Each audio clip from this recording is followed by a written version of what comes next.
election victory? The Obama administration says the possibility of a job was presented to former Colorado House Speaker Andrew Romanoff last year in hopes he would abandon his challenge to Democratic Senator Michael Bennet. Well, the officials are not saying what job was offered. They say no formal offer, though, was ever made. It was last week that Pennsylvania Congressman Joe Sestak suggested President Bill Clinton had offered him a non-paid advisory job in order to get him to forego a challenge to incumbent Arlen Specter. But not everyone is ready to move on. Fox's Molly Hennenberg tells us why.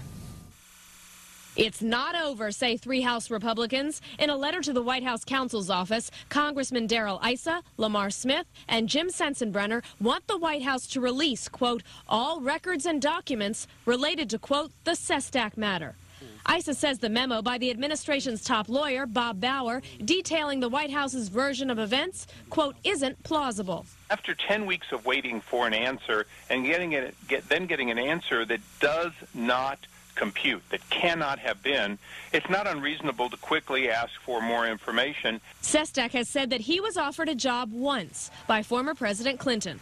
This portion of the conversation probably lasted, I'm not exactly sure at the time, but I would say 30 to 60 seconds.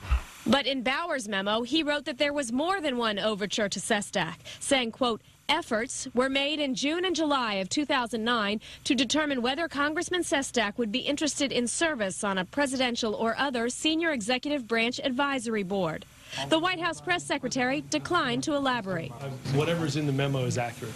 Also, Bauer said the advisory board job would, quote, allow Sestak to retain his seat in the House.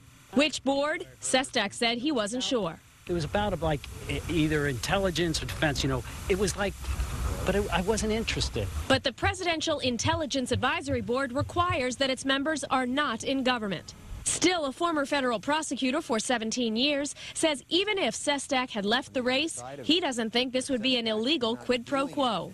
He's agreeing not to do something. He's agreeing not to run. And I don't think he's doing anything of value in exchange for that.